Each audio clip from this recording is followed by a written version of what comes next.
नमस्ते। आज बात करेंगे भारत के भविष्य, हमारे प्लैनेट और इतिहास से मिले सबक की।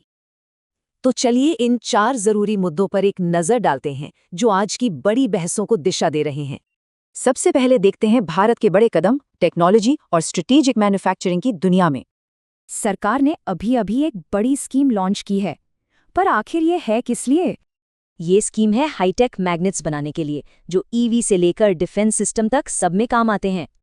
अभी हम इन जरूरी कंपोनेंट्स का 95% से ज्यादा हिस्सा इंपोर्ट करते हैं, ज्यादातर चीन से। ये कोई आम मैग्नेट नहीं है। इनकी पावर और गर्मी झेलने की क्षमता मॉडर्न टेक्नोलॉजी के लिए बहुत जरूरी है।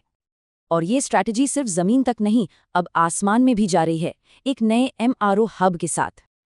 ये एक शानदार कदम है जिससे लोकल स्किल्स बढ़ेंगी और विदेशी निर्भरता कम होगी। चलिए अब इस तरक्की से हटकर देखते हैं कि हमारे प्लैनेट का क्या हाल है। एक जरूरी रियलिटी चेक। तो अच्छी खबर यह है कि मॉन्ट्रियल प्रोटोकॉल काम कर रहा है। ओजोन लेयर धीरे धीरे ठीक हो रही है। लेकिन एक प्रॉब्लम ठीक हो रही है तो समंदर में एक नई मुसीबत खड़ी हो रही है। ये है ग्रेट पैसिफिक गार्बेज पैच का अंदाजा। सोचिए कितना बड़ा होगा ये। अब ये प्लास्टिक एक नया अननेचुरल घर बन गया है, जो समुद्री जीवन के लिए एक बड़ा खतरा है। तो जहां हम भविष्य की चुनौतियों से निपट रहे हैं, वहीं नई खोजें हमारे अतीत की समझ बदल रही हैं। हाल ही में राजस्थान में हुई एक खोज ने भारत में सिक्कों के इतिहास को और भी पीछे धकेल दिया है।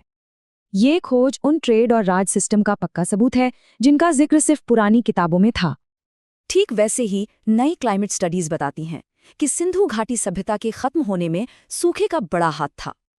और अतीत की यही बातें हमें आज की एक ऐसी बहस पर ले आती हैं जो संविधान जितनी ही पुरानी है। गवर्नर के रोल पर संविधान बनाने वालों का इरादा बिल्कुल साफ था, जैसा डॉक्टर अंबेडकर ने कहा था। लेकिन फिर भी गवर्नर की पावर्स को लेकर आज भी बहस जारी है, खासकर स्टेट बिल्स को मंजूरी देने पर।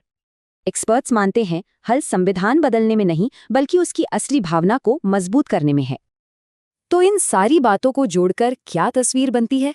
आत्मनिर्भर भविष्य बनाने का एक साफ पैटर्न। ये सब दिखाता है कि देश कैसे अपना भविष्य बना रहा है, मुश्किलों से लड़ रहा है और अपनी नींव पर बहस भी कर रहा है। तो असली सवाल ये है, भविष्य के नए सिस्टम बनाते वक्त क्या हम अपने अतीत और इस प्लैनेट से मिले सबक पर पूरा ध्यान दे रहे हैं